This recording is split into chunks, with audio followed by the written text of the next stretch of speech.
Hello friends, welcome back to Shivani recipes. ನಾನಿವತ್ತು ಈರುಳ್ಳಿ ಸೊಪ್ಪಿನಿಂದ ಯಾವ ರೀತಿ ಬಜ್ಜಿನ ಹಾಕ್ಕೊಳ್ಬೋದು ಅಂತ ತಿಳಿಸ್ಕೊಡ್ತೇನೆ. ಬನ್ನಿ ಸ್ನೇಹಿತರೆ, ತಡ ಮಾಡದೆ ನೋಡ್ಕೊಂಡು ಬರೋಣ.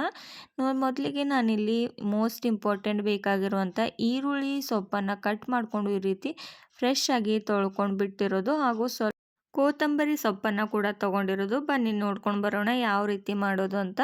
ಮೊದಲಿಗೆ ತೊಳ್ಕೊಂಡಿರುವಂಥ ಈರುಳ್ಳಿ ಸೊಪ್ಪನ್ನು ಇದರೊಳಗಡೆ ಹಾಕೋತಾ ಇರೋದು ಸ್ನೇಹಿತರೆ. ಅಷ್ಟು ಪ್ರಮಾಣದಲ್ಲಿ ನೋಡಿ, ನಾನು ಯಾವ ರೀತಿ ಫ್ರೆಶ್ ಆಗಿ ಅಷ್ಟು ತೊಳೆದ್ಬಿಟ್ಟು ತೊಗೊಂಡ್ಬಿಡಿ, ಯಾಕಂದರೆ ತುಂಬ ಡಸ್ಟ್ ಎಲ್ಲ ಕುಂತಿರುತ್ತಲ್ಲ, ಅದಕ್ಕೋಸ್ಕರ ತೊಳೆದ್ಬಿಟ್ಟು ಯೂಸ್ ಮಾಡ್ತಾ ಬನ್ನಿ.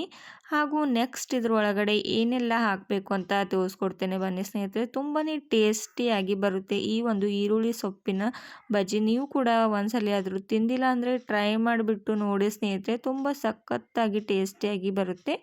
ನೆಕ್ಸ್ಟ್ ಇದ್ರೊಳಗಡೆ ನಾನು ಕೊತ್ತಂಬರಿ ಸೊಪ್ಪನ್ನು ಕಟ್ ಮಾಡ್ಕೊಂಡಿರೋದಲ್ವ, ಅದು ಕೂಡ ಚೆನ್ನಾಗಿ ಫ್ರೆಶ್ ಆಗಿ ತೊಳೆದ್ಬಿಟ್ಟು ಇದನ್ನು ಈ ರೀತಿಯಾಗಿ ಕಟ್ ಮಾಡಿಕೊಂಡು ಇದರೊಳಗಡೆ ಆ್ಯಡ್ ಮಾಡ್ಕೊಂಡ್ಬಿಡಿ ಸ್ನೇಹಿತರೆ.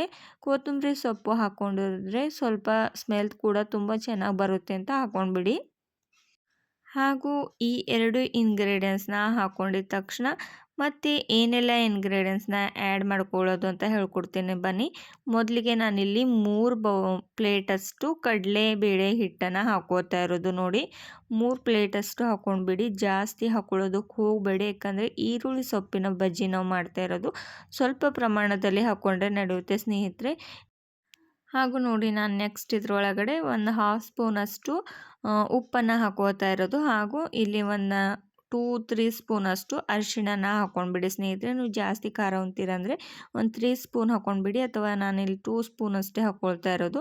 ಹಾಗೂ ಒಂದು 1/2 ಸ್ಪೂನಷ್ಟು ಅರಿಶಿಣನ ಹಾಕ್ಕೊಂಡ್ಬಿಡಿ. ಹಾಗೂ ಒಂದು ಚಿಕ್ಕ ಸ್ಪೂನಷ್ಟು ಅಡುಗೆಗೆ ಯೂಸ್ ಮಾಡುವಂಥ ಸೋಡಾನ ಹಾಕ್ಕೊಂಡ್ಬಿಡಿ.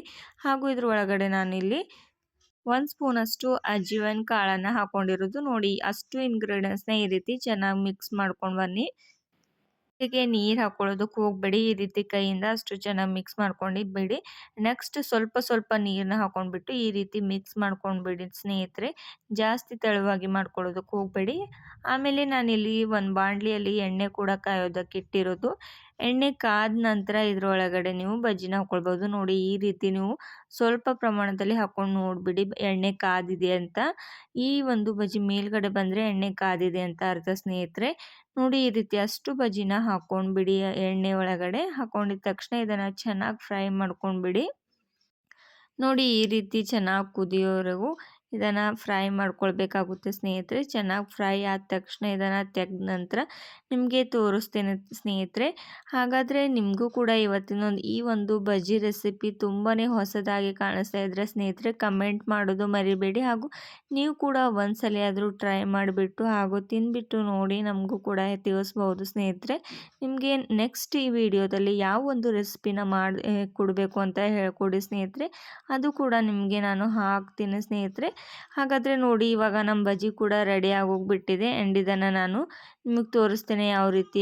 ಈ ರೀತಿ ಫ್ರೈ ಮಾಡ್ಕೊಂಡ್ಬಿಡಿ ಸ್ನೇಹಿತರೆ. ಆ್ಯಂಡ್ ನಾನು ಇದರೊಳಗಡೆ ಈಗ ಸರ್ವ್ ಮಾಡಿ ನಿಮಗೆ ತೋರಿಸ್ತೇನೆ. ತುಂಬಾ ಟೇಸ್ಟಿಯಾಗಿರುವಂಥ ಈ ಒಂದು ಬಜ್ಜಿ ಇವಾಗ ರೆಡಿ ಆಗೋಗ್ಬಿಟ್ಟಿದೆ ಸ್ನೇಹಿತರೆ. ನಿಮಗೂ ಕೂಡ ಬಾಯಲ್ಲಿ ನೀರು ಬರ್ತಾ ಇರ್ಬೋದು. ಹಾಗಾದರೆ ತಡ ಮಾಡದೆ ನೀವು ಕೂಡ ಈ ಒಂದು ರೆಸಿಪಿನ ಟ್ರೈ ಮಾಡಿಬಿಟ್ಟು ನೋಡಿ ಸ್ನೇಹಿತರೆ.